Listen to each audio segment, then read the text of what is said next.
At 12:45, we got UAB, who's 2-1, traveling to number 15 Tennessee, who's also 2-1. Tennessee favored by 39.5 points on the SEC network.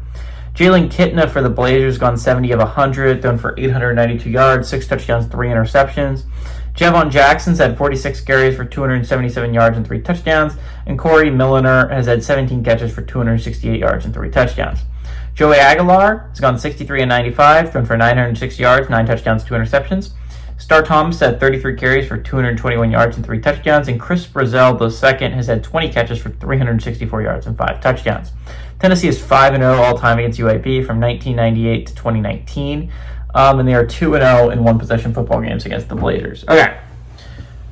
Tennessee's coming off a heartbreaker, man. I just, there's no other way to say that. I mean, if they came that close to beating Georgia. And not only does it hurt from the perspective of they haven't beat Georgia since 2016, it hurts from the perspective of, damn, you would have felt good about your playoff chances if you sit at 3-0. Because, reminder, Tennessee doesn't have the hardest SEC path of all time.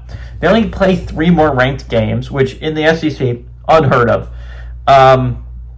If you'd been sitting at 3-0, all you'd have to do in those 3 games is go 1-2. And one of those games is Vanderbilt.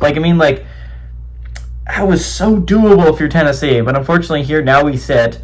Tennessee's got to go 2-1 in their ranked games from now on and can't lose to any unranked teams. Now, is 2-1 possible? Absolutely. They still have an Alabama game on their schedule that I don't think is impossible for them to win. They still have a Vanderbilt game on their schedule that I think Tennessee should win. And then Oklahoma is the other one. We don't know how good Oklahoma is. Mateer has looked solid so far, but we don't know.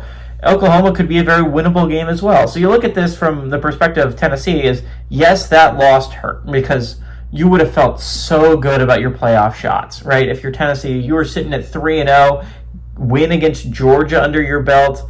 But there's plenty more opportunities to get quality wins if you're Tennessee, and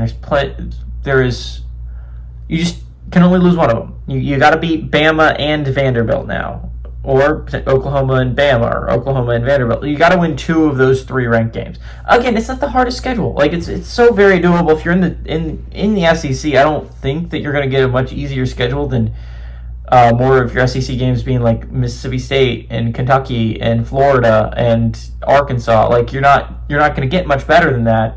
They still have a game against New Mexico State coming up. They have this game. You should still feel pretty fine if you're a Tennessee fan. You would have just felt so solid if you had found a way to win that game. It's a heartbreaker.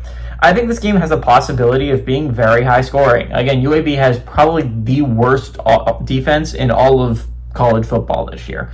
Keep in mind, an Akron team that had put up 0 points all year, with 2 games combined, put up something like 30 or 40 on this defense, right? This is a really bad defense. Offense, though, for the Blazers, not half bad. They look pretty competent so far this year. So I think this game has the possibility of being extremely high scoring.